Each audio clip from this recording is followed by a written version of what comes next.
Recording. Good evening, everybody. I'm Diana Winan. Welcome to the Ask Sean Show. Yay! We love this show because we have fun doing it, and we hope you have fun coming to it. Plus, you get to learn an awful lot, and you get to hear from Sean Armstrong from Redwood Energy. Give a yell out, Sean. Hello. Hey, and also want to introduce Tristan Miller, and I am chair of the San Fernando Valley Climate Reality Project, I'm jumping ahead. Let's just celebrate. Tonight is the 11th show of the Ask Sean Show. Woohoo! So we've been doing this once a month, and the next one is June 12th. It's the second Monday of June. So please join us, and you can register at bit.ly/the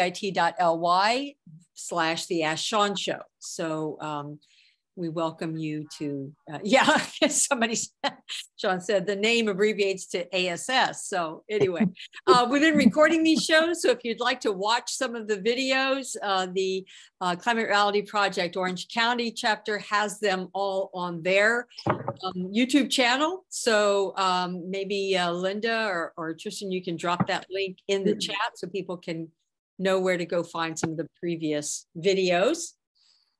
And this is who we are. As I mentioned, I am Diana Winan. I'm chair of the San Fernando Valley chapter.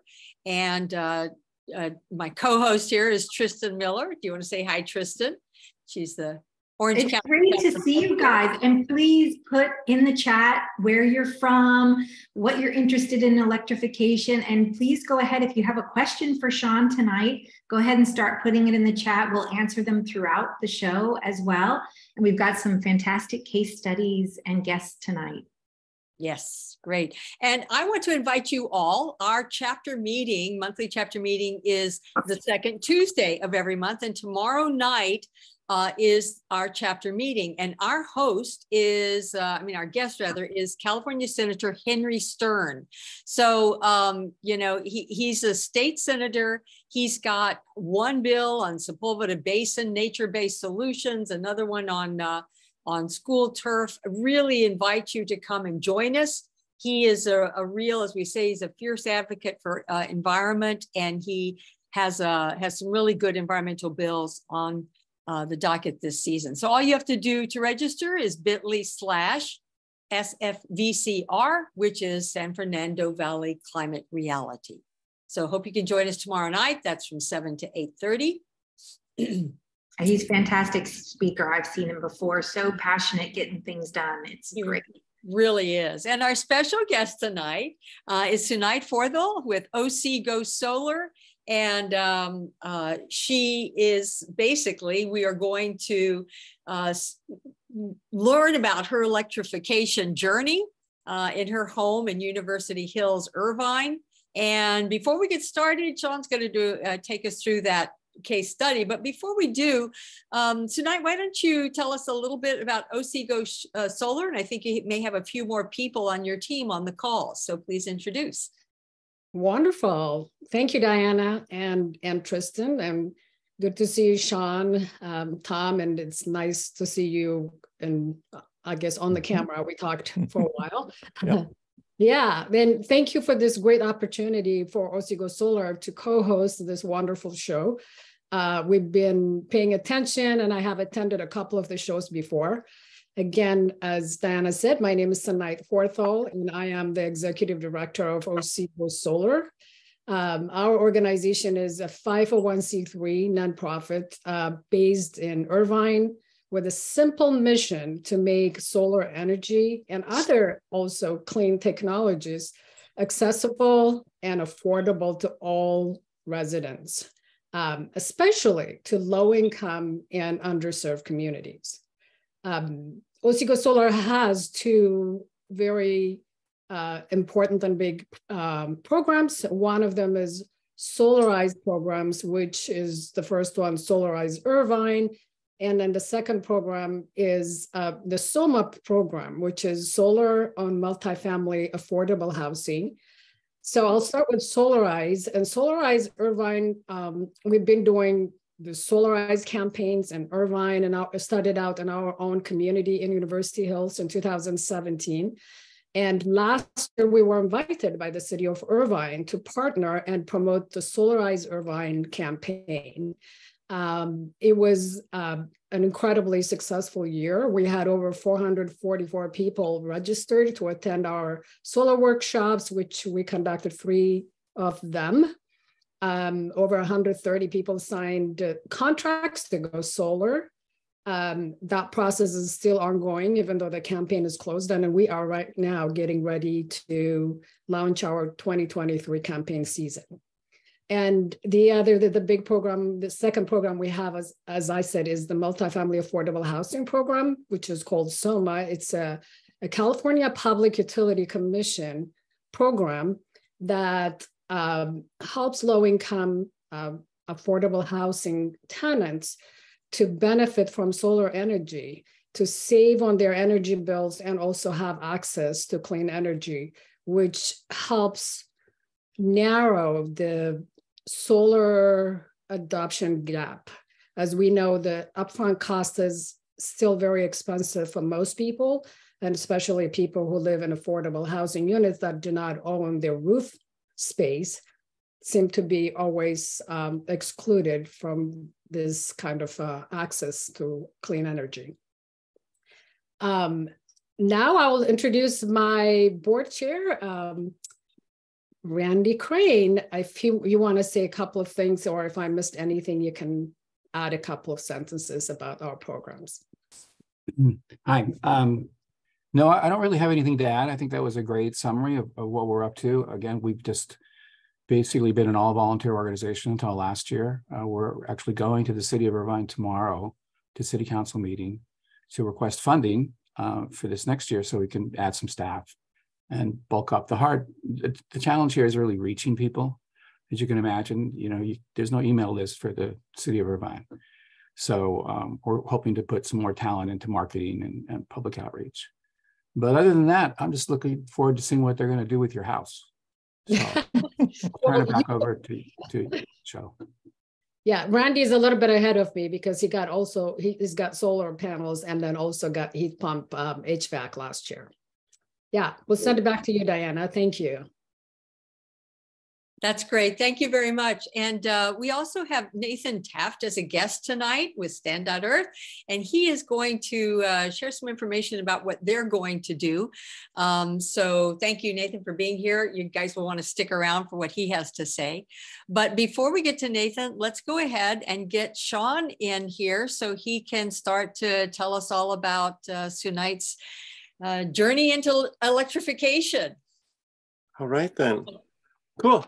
So, and please, if you haven't done so already, please mute your during the presentation. I see a couple people haven't muted yet. Cool. All right. Hey, everybody. Thanks so much for having me here. So I'm going to give a quick little background. You might note that New York just succeeded in passing a law. California is working towards policies, but I'll get to that in a moment. But California just passed a law, and there's plenty of exceptions and such, but basically, yeah, they ban gas in all new construction. Not all, almost all, little workarounds. But the problem is that they're just catching up. Notice that New York is only 7% all electric construction currently. This is EIA 2020 data. So this is our most current snapshot that we have. California is just behind it at 8%, and New York and California, along with Illinois, which is 11% all electric. These are 3 of the largest gas consuming states in the United States, California being number 1. So this is a result of policy. You can see that Arizona to the right side of the border here, 40% all electric, very similar climate to ours. But California, because we had our own Clean Air Act, our own energy laws, Title 24, et cetera, we've been able to chart a course that was independent. Oops, looks like my camera froze there. Sorry about that. And that was, we're a petro state, as you know, like Los Angeles is a gigantic oil field currently. They just this year banned any new oil fields, but it's the nation's largest oil field that's in a city.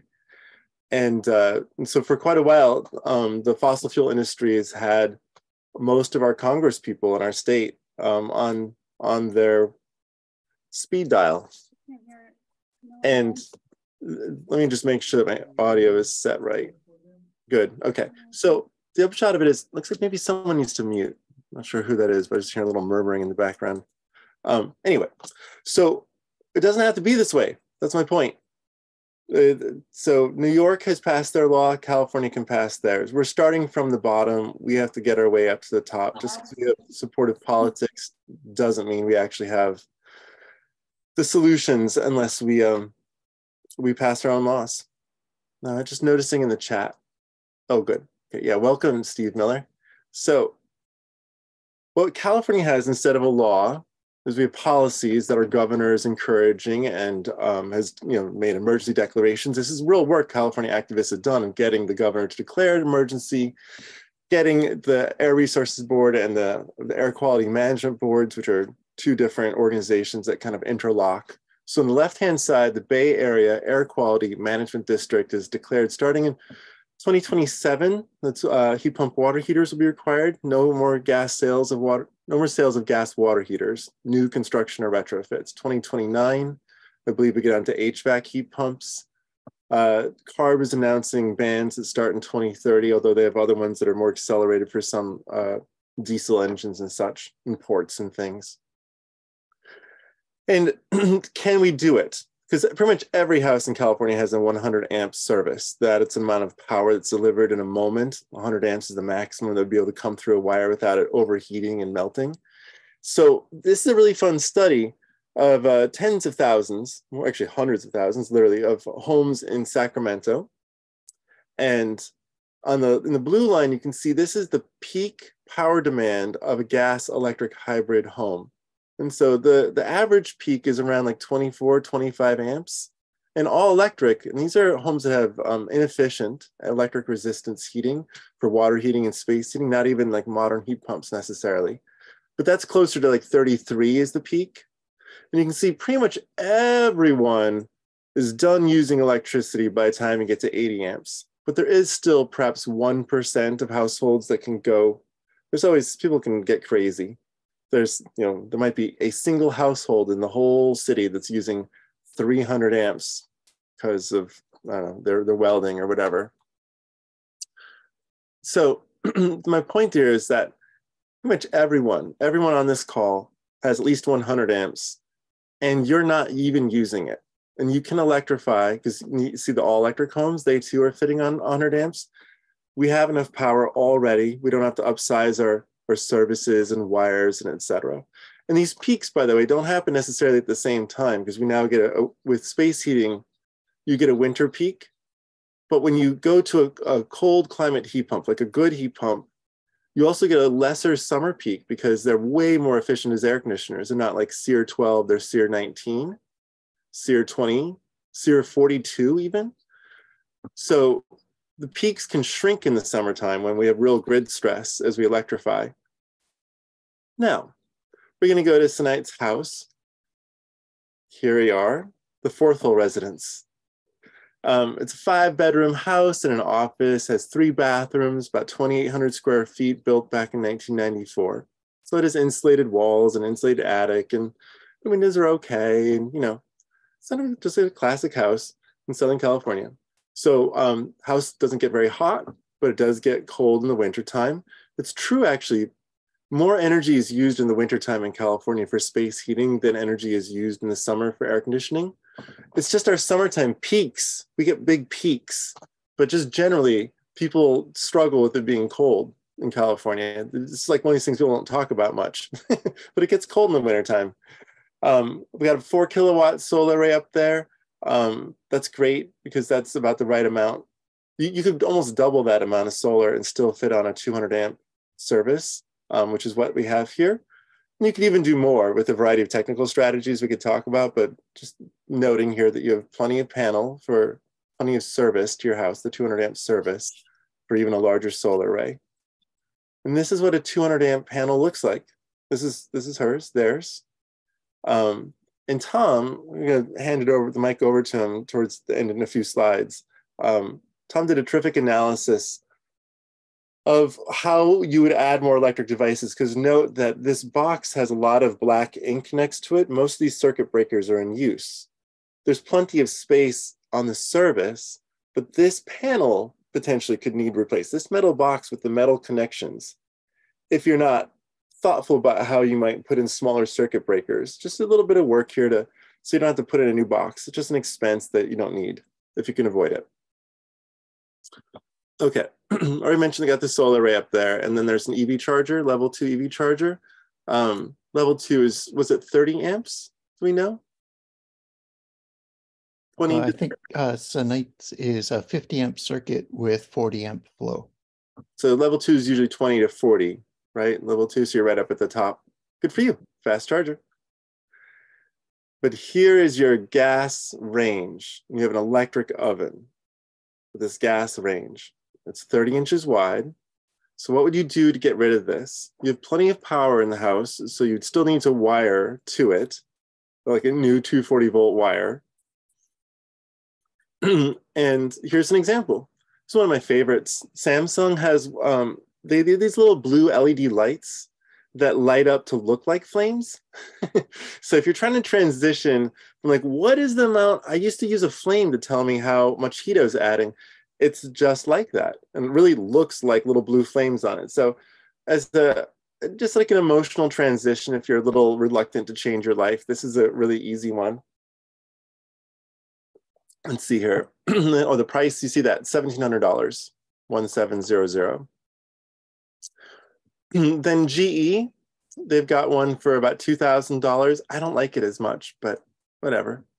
This is, it doesn't have the cute little blue lights, has 4 burners on it. This one has only 2 that are burners, and then it has this long grill on the side where you can just sort of put things down anywhere on it. So it's, I think, a higher quality. Samsung was one of the early entries to the US market of induction stoves. I'm familiar with them going back 8 or 9 years now. So there's the GE. This is Bosch. So if you want to get a little fancier, this is a German brand. And this is very similar to the one that I showed, this first one, right? These have circles and blue, but note the layout. Small one, big one, and like a griddle kind of, where you can put things down anywhere. It's the same thing here. For your 30-inch, when it's a little compact, this is how it gets laid out. But I want to show you that, like, this is a different way. It's kind of like the other two, but it's flipped. So instead of it being a small one on the bottom, the small one's in the back, kind of, and then you have these 2 burners off to the side. So in a way, they're kind of all the same with slight variations. This is how 30-inch stovetop ranges more or less get done, is the point. Then you have a gas dryer, but you have an electric resistance 240 volt plug, perfect for an electric resistance dryer right there. So you could do that. You could just get any dryer, anyone that you want.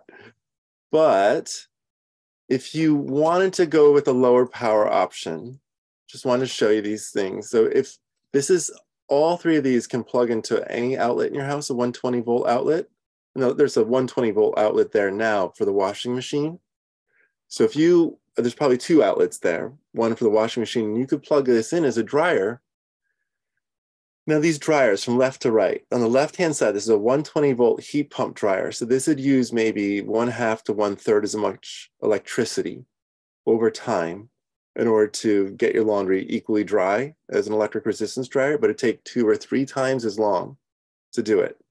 But you could plug it in also anywhere in that 30 volt, 30 amp outlet that you had, the 240 30 amp outlet. You could just cap it over or use that wire to go over to where your stove is going to be for your ranges, because you need that amount of power for your range. So I'm just saying it's available if you don't use it.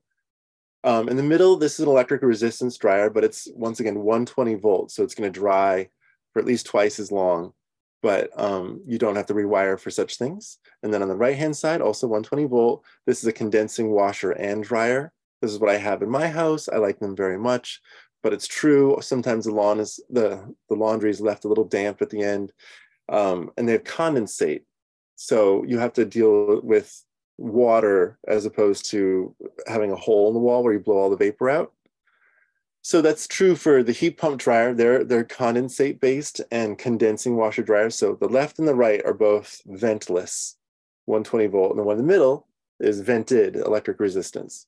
So these are all options. And just trying to keep track if there's any questions in the chat here that I should address. Not really yet. I have a question, Sean. Yeah. So when you said it's electric resistant, so I mean, heat pump I thought was not electric resistant. True, it's not. So a heat pump, if you can get 240 volts heat pump dryers and 240 volt electric resistance dryers. So that's not the important difference. But you're right. When a heat pump is working, it is chilling the water vapor. And as it takes the heat out of the water vapor and condenses the moisture out, it uses that heat and turns it around and heats up the air that's in the drum. So it keeps on recycling heat as opposed to just using it once, like electric resistance essentially uses it once. So that, yeah, it's an important difference. You use 1/2 to 1/3 as much energy on a heat pump dryer as you would on electric resistance overall. But if it takes twice as long to dry, wouldn't that match the amount of energy the gas will use to dry the clothes, or no? No, in this way, I'm doing the math and saying, even including the fact that it's longer amounts of time, it's still using so much less energy over that time that at the end of the load, it's used half as much electricity total. Like instead of 2 kilowatt hours, it used 1 kilowatt hour total of electricity. Mm. The 120 volt part of it is that it uses less power in the moment, less push. The voltage is the amount of electricity being pushed. And so you don't have to push things and you don't have to use as much electricity in the moment with 120 volt. And then, anyway, the most important thing is you can just plug it into any outlet. That's why I like to push them forward. It's easy to retrofit. So if you were trying to reduce your energy consumption, you have a solar array, you would go with a heat pump, most likely heat pump dryer. Okay. But you don't have to. Yeah. Then you have a gas furnace and you have an electric, well, all air conditioners are electric. And we're going to talk about putting in a reversible air conditioner so that it does heating also. And it would look like this. On the outside of your house, you'd have this sort of suitcase box, something you could stick on an airplane underneath, not a carry-on, but a nice big suitcase. And what a heat pump is, if anyone's interested, is inside of this, there's a big fan. The fan is what's collecting the heat. And then there's a pump. And the pump is pumping refrigerant, which is basically a vapor of gas, like gasoline vapor, pretty close to that. It was originally ether, but it's all fossil fuels that evaporate. They choose different combinations of them, but what's in there is gasoline of a type. And you know how gasoline, evaporates? You can see it evaporating when you have gasoline in front of you.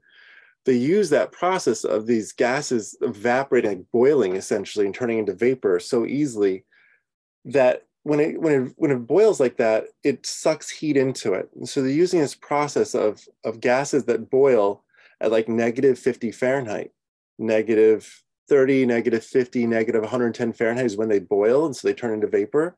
And in that process, it's always cold enough in there for the boiling to suck heat in. It sucks heat in by boiling liquid. Anyway, so there's a fan and a pump. It's called a heat pump. And what the pump is pumping around is a vapor/liquid.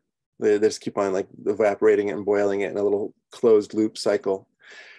So that refrigerant, which is the shorthand for it, the refrigerant, that gas, it runs in a little copper tube to this big box here, where there's another fan, and it releases heat through these little coils, and a fan blows over it, and that's what's heating the air or cooling the air. And then there's this mini split over on this side, because I think that you wanted to have one room not be a part of all the rest of the house zoning, but just be able to control that one room's heating and cooling, right, Sinead? Can you talk a little bit about that? What is that one room for?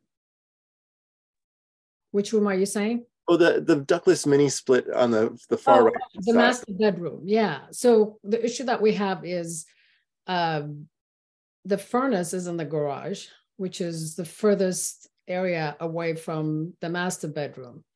So like we lived in this house for 28 years. We never got cooling or heating getting to the master bedroom. even though we have like a 5-ton system. So, I mean, we were told that just maybe there we had duct leakage, or it was just too far for the duct to, for, I guess, the unit to force air all the way to the bedroom. Yeah, so we're thinking about probably putting a ductless in that room, and still probably putting the air handler in the garage. I think that's maybe the possibility I think we talked about was Tom. I think this is an opportunity to sing the praises of heat pumps, because your gas system can't do this. But we can put this reversible air conditioner outside and run one dedicated little copper pipe all the way over your bedroom. So you can make that its own zone with a remote control, and you can heat it or cool it, for that matter, in the summertime and make it perfect.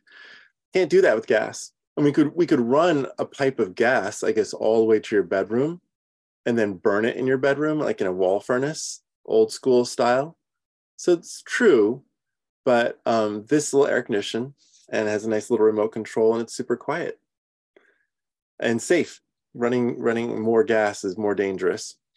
So this is the pitch. You're being proposed a Mitsubishi, which has this outside compressor, this heat pump here, and then it's got this 24,000 BTU air handler, also called a fan coil. These are all the same thing.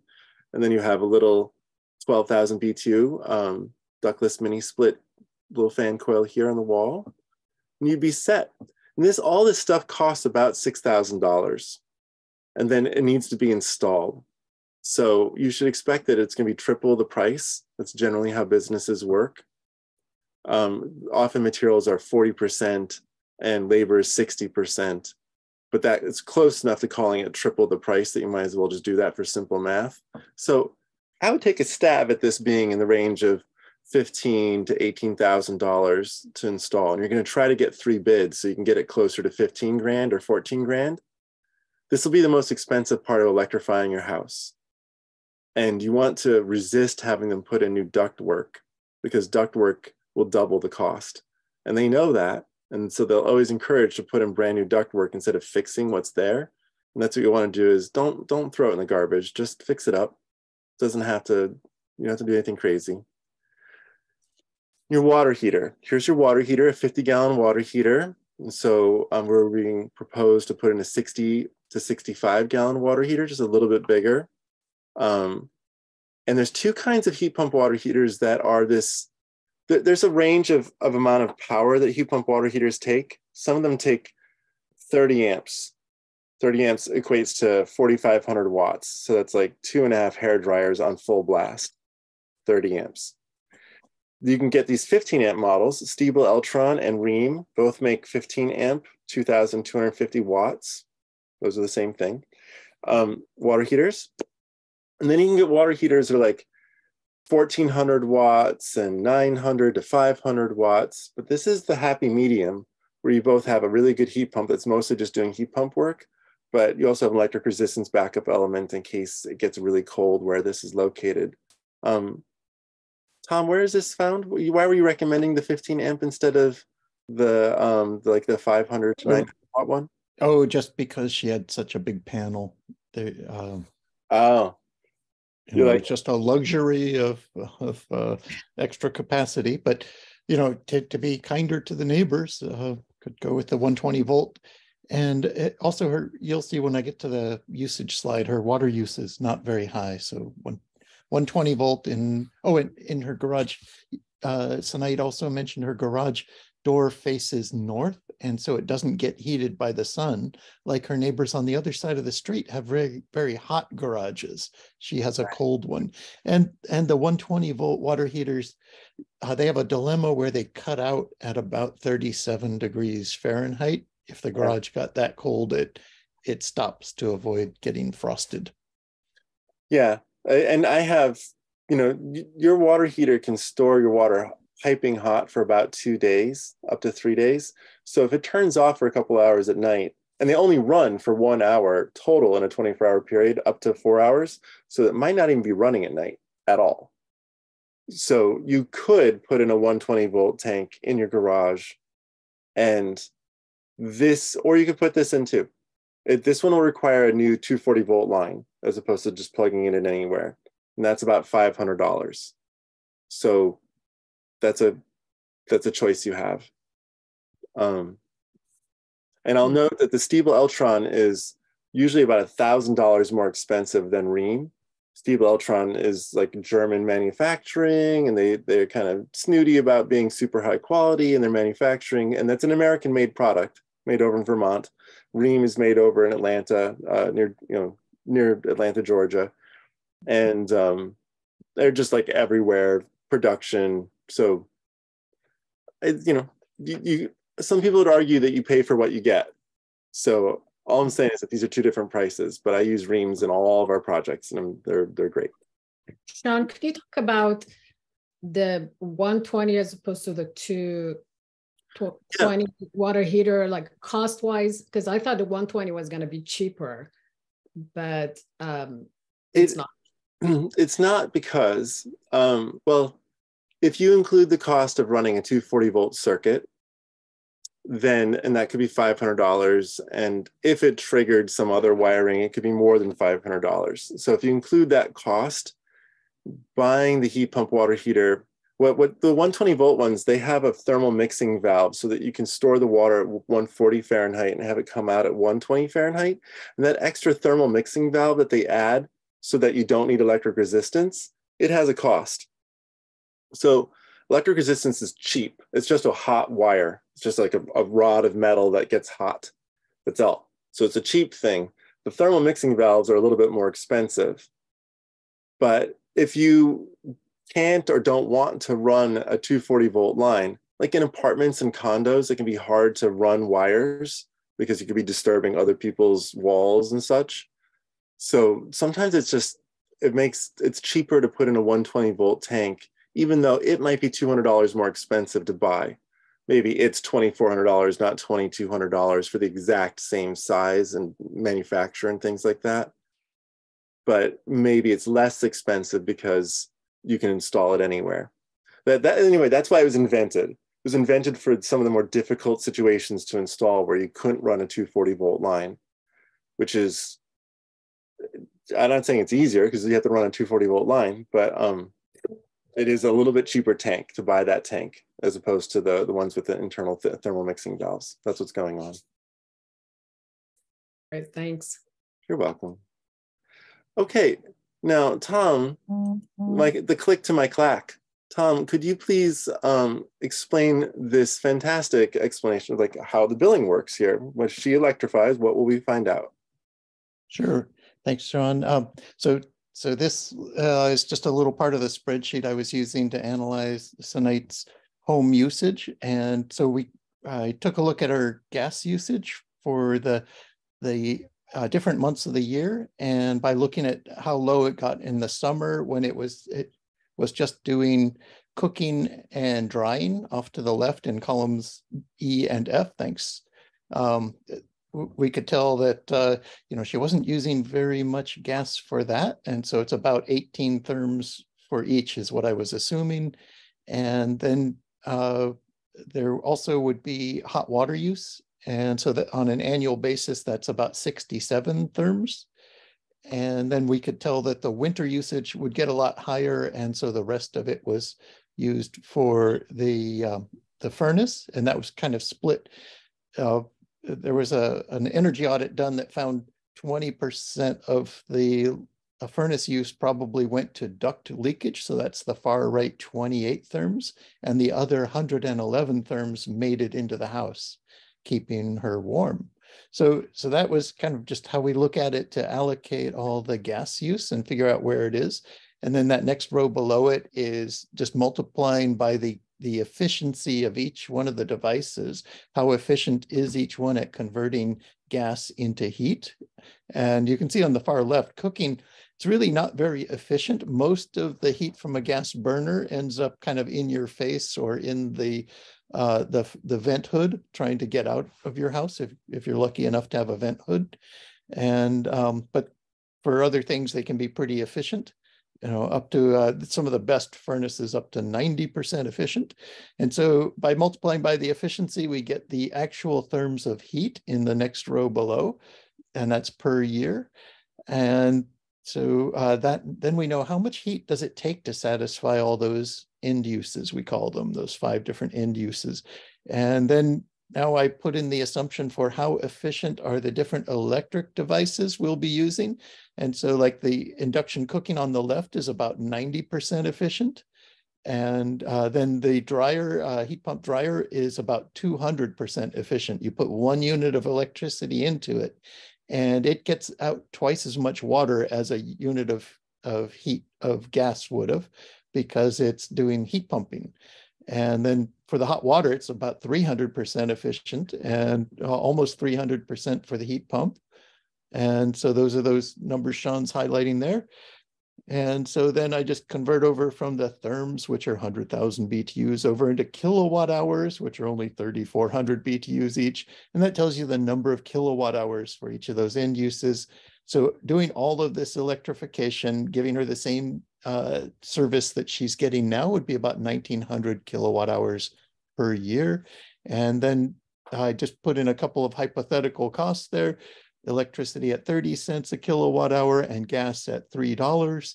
And that gives the comparative bills to operate each one of the devices. And then that electric savings row is, if it's a positive number, it's savings, and the negative, like Sean's shown in parens there, that's $17 more costly per year to cook. Who can afford $17 a year? And so anyway, yeah, and then there's lots of savings on the hot water and the furnace.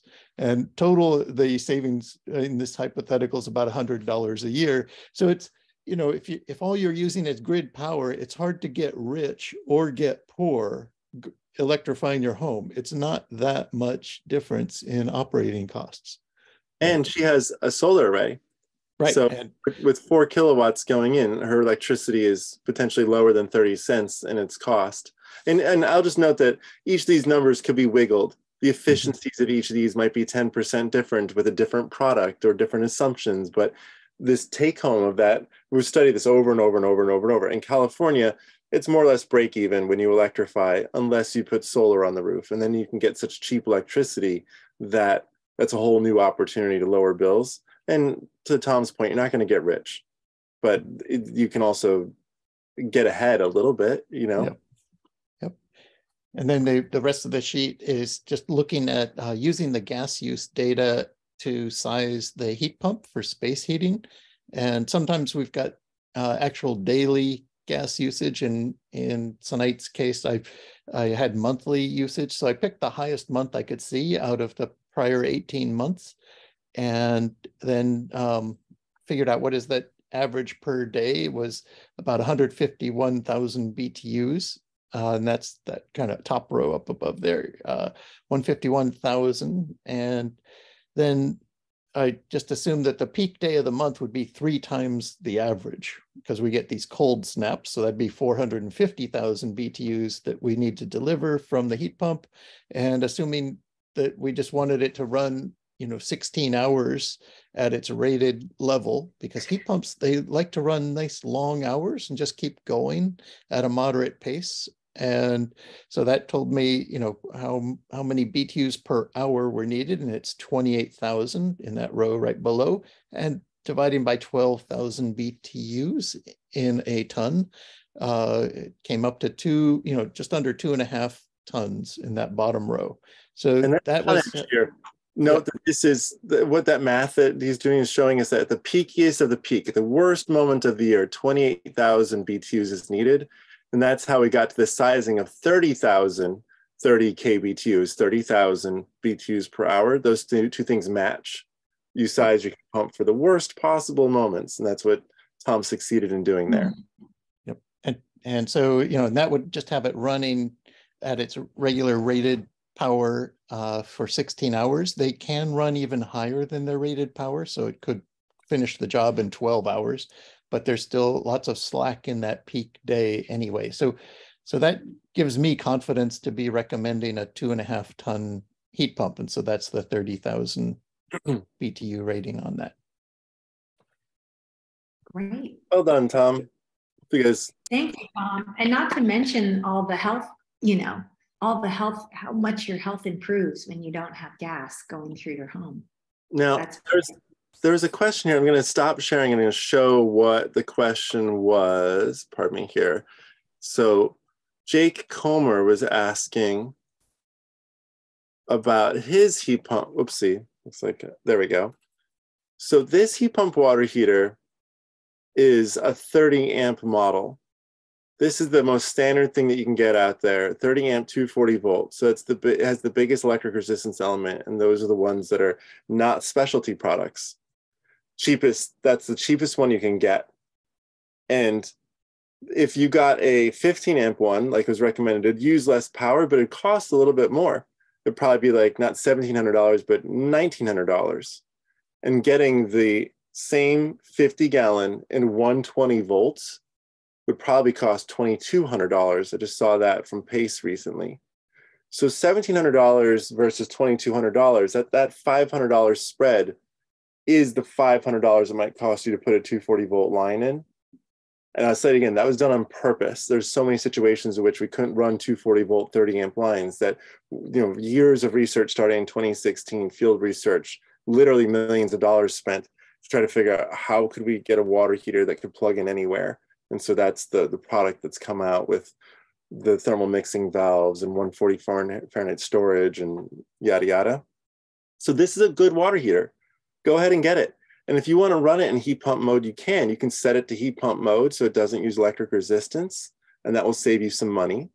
It'll reduce its energy consumption over a year by about 30%. What we saw on average, you could be different. You will be different. On average in a population, it's 30% less energy if you just run it in heat pump mode.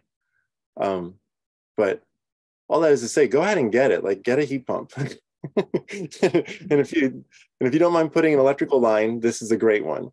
Right, and Sean, to plan ahead, because a lot of us never know when our appliances are going to break. So the sooner that you start getting prepared, then you're not going to find yourself in an emergency situation.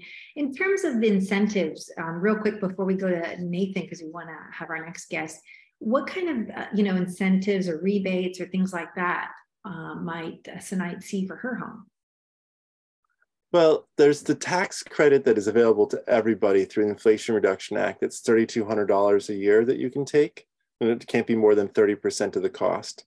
So if you spend $10,000, you'll get $3,200. If you spend $20,000, you'll still get $3,200. But I believe that you can take it the next year as well, have it roll over so that you can get a total. I think you can, but I haven't done it. So what I know is that there's a tax credit for $3,200 for HVAC and domestic hot water. That's the main one. Then at your local level, your utility, depending on which utility you're working with, has some incentives for electrifying. Depends. Some of them have, like, some of the wealthy utilities in the Bay Area, like the small community choice ones, that a whole bunch of money come into them and they're really committed. They've been putting large incentives into heat pump water heaters, like SMUD, $3,000, Silicon Valley Clean Energy, $3,000, that kind of thing. But other places like LA DWP, $600, even though they should, but they still haven't. So it's highly variable what the local utilities put in versus what I just mentioned, that the federal tax credit. But there's going to be some more money, hundreds of thousands. And so I did put Sonite's zip code into the Switches On's incentive finder. And what I noticed down there in Orange County was there was I think $1,000 incentive available for heat pump water heaters and $1,000 for heat pumps themselves. And then, Sean, as you were mentioning, the federal IRA tax credits are available right now too, and for the next 10 years. And they're $2,000 of tax credit each. Limited, or they're limited at $2,000. They're for 30% of the amount that's not covered by other incentives. But there's a $2,000 per year limit. So the tax credit, the way Manchin wrote it, it kind of makes you want to do the heat pump water heater in 1 year and the heat pump in another year, so that you can collect the most, since the sum of the two, if you did them in the same year, is only $2,000. Thank you for clarifying. So while I'm going to work on getting some stove slides set up, but Nathan, you want to take over and show us the goodness? Yeah. Thanks for having me, all. My name's Nathan. I use he him pronouns. I'm a senior digital campaigner with Stand.Earth. And I'm going to share my screen and talk a little bit about what we do and some of the really cool wins that have been happening from a policy point of view around building electrification.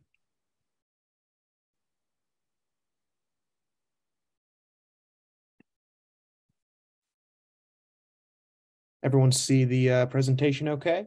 Yeah. Yes, thanks. All right.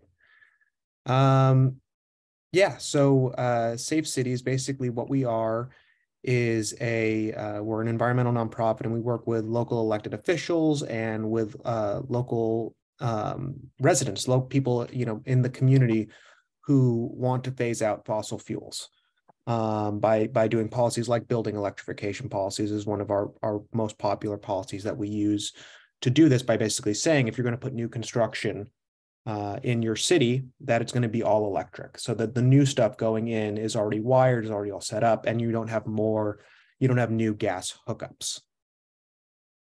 And as folks have probably seen, I think Sean mentioned earlier on the call, the fossil fuel industry is kind of fighting this tooth and nail. But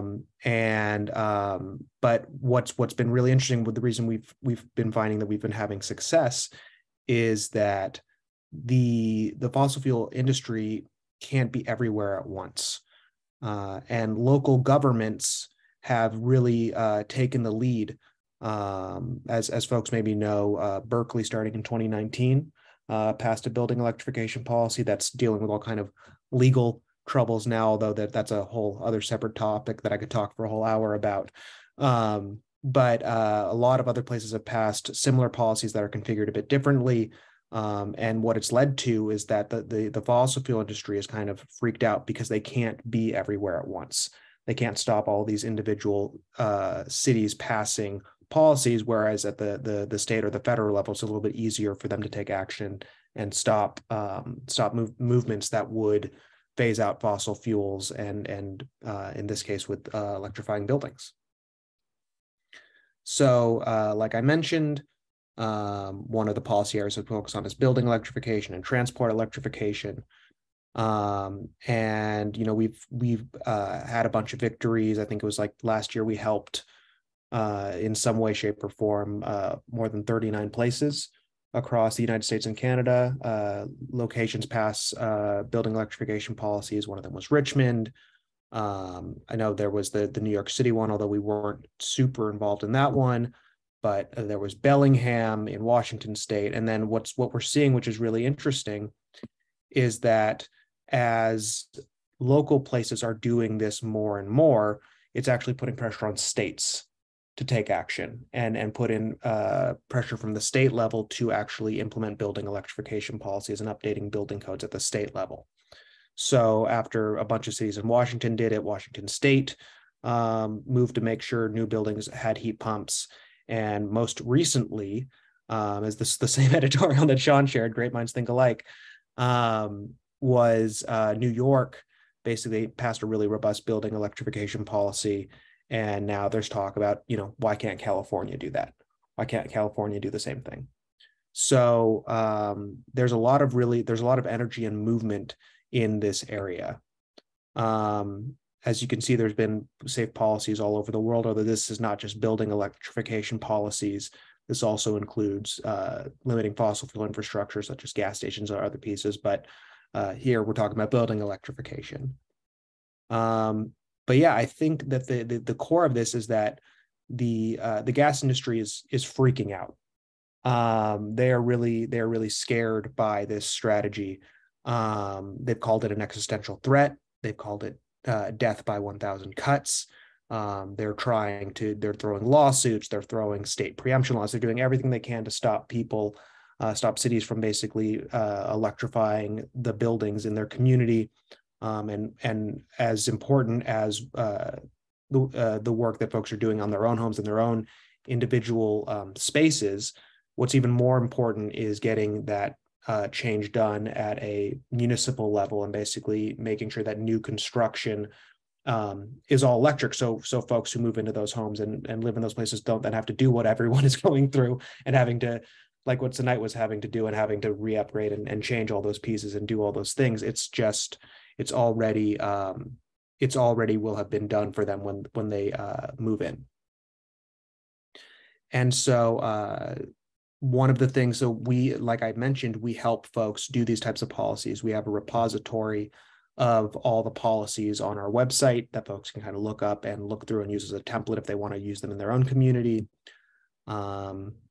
And if you're interested in getting involved, if you're either in local government or you want to do something in your community, you can follow the link on the screen, which is safecities.earth/get-involved, or you can scan the QR code.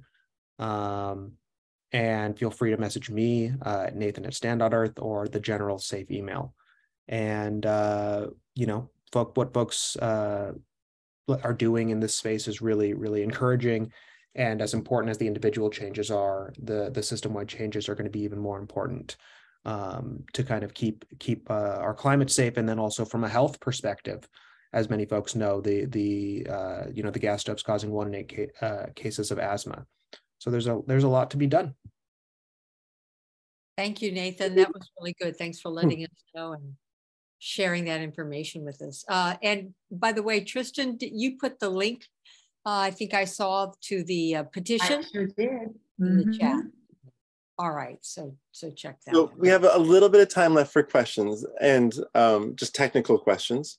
One of them is around stoves. So I'll unblur my camera and make myself, as the kids say, transparent, right? So you can see here, I'm heating up my soup. Here, this is my 2-burner induction range. And then I have a toaster oven and a crock pot up here and a waffle iron. And this is my tiny house cooking situation. And I cook for 3 kids and myself. I would prefer to have a 3rd single burner range. And like, what is it? There's like, so Sean, we can't see your camera right now. Nathan, are you able to stop share? I'm seeing it. I'm sharing it. Oh, okay. Maybe I'm behind. I'm sharing the induction cooktop options, I think. Yeah, oh, I see that. Okay. So just so you can see, like, there's a wok. I have this wok. It's a great wok. These are individual burner ones. New Wave is a good brand. And then they make commercial ones like Duck's Top. This is heavier and burlier, but they make ones that are $350 and $800. And, you can get like a Volrath, VOL induction range. Let's see what we got. Yeah, like $800. And this they would have for what they call front of restaurant, if you're doing sort of decorative cooking where you make crepes and things in front of people. But they're just thicker and burlier and they last longer. The more money you spend, basically. Same way as like you used to buy stereo amps, like the heavier it is, the better it is, kind of know that. So anyway, this is I think how you do the 120 volt solution is what the question was. And that's what I would argue is the easiest way is you get a 2-burner that you plug into one circuit and you get a 1-burner that you plug into another. Now do it here, except that my tiny house is so small. I just have just a 2-burner and I make do, but that's not because of lack of power. It's just countertop space. Let's see here. But the ranges are everything from $60 to $700. And a lot of them they're all great. They work. Yeah. I mean, they're fast and quiet and cheap. And, if you cook on them hard, they only last for 2 or 3 years because that's what you're buying. If you buy a $2,000 device, then you get that kind of 10-year warranty. But if you're just trying to get rid of the gas on your kitchen fast, this is so easy. And when I transitioned, I had my gas range next to my induction 2-burner, and pardon me. And so I did that for about 6 months, transitioning. And I very quickly stopped using the gas stove because I could turn on the electric one faster, because I could set the temperature on it faster, because I could do hot cocoa, which I love. And I could set it to 140 degrees Fahrenheit, which I knew was my hot cocoa temperature. And so the controllability that you can't do with gas, you can't set it to a temperature.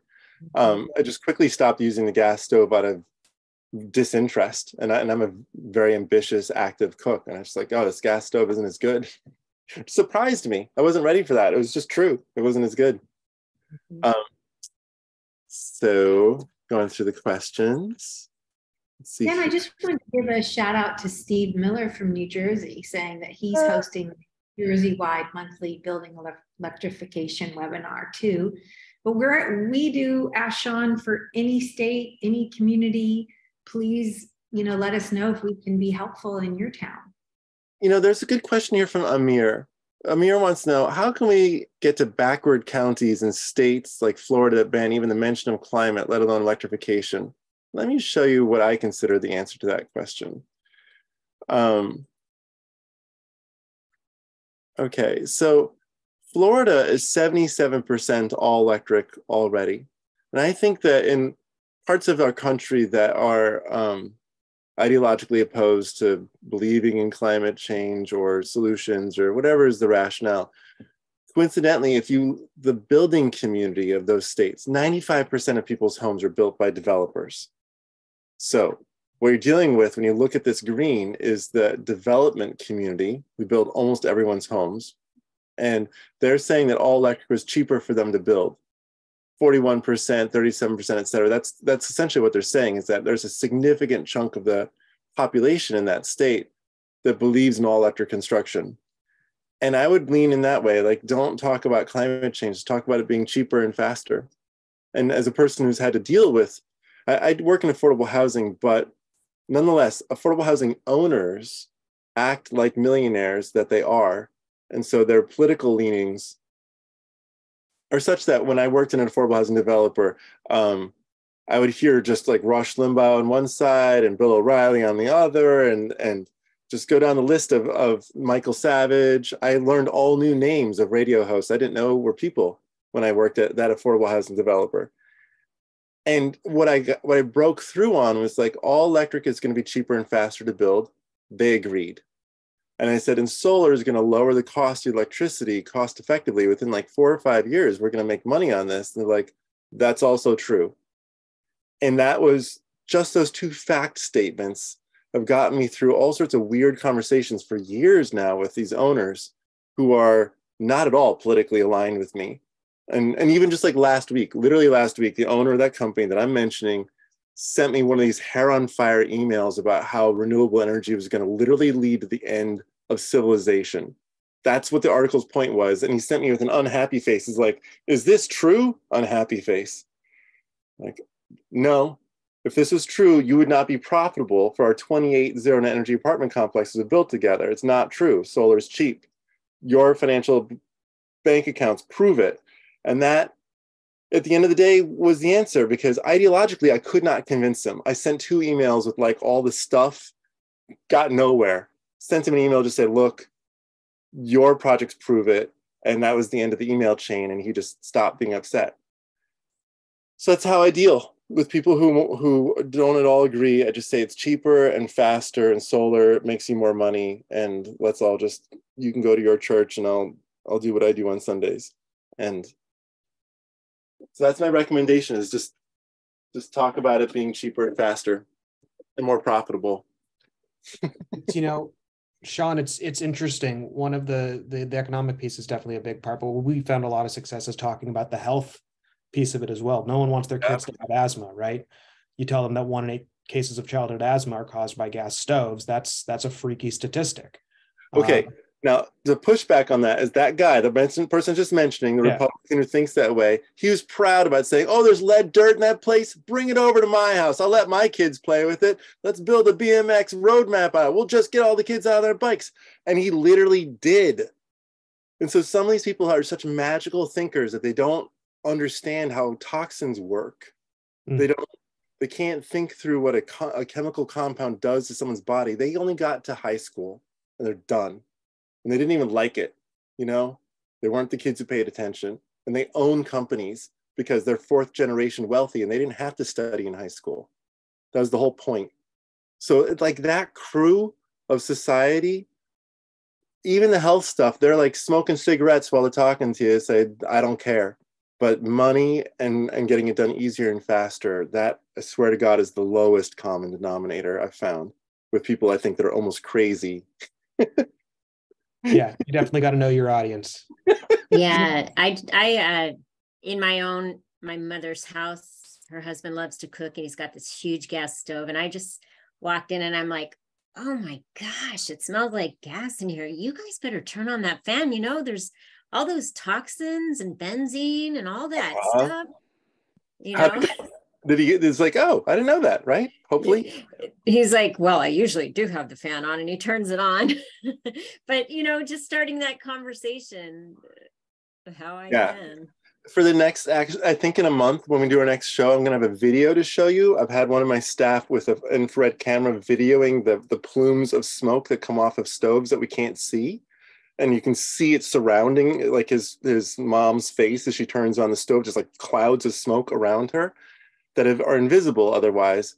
Because I feel like, you know, like people have a hard time, if they don't see it, it's hard to believe it. So I want to do a breakthrough, but we are at time, and I am looking forward to my dinner over here that I just cooked up on my induction stove.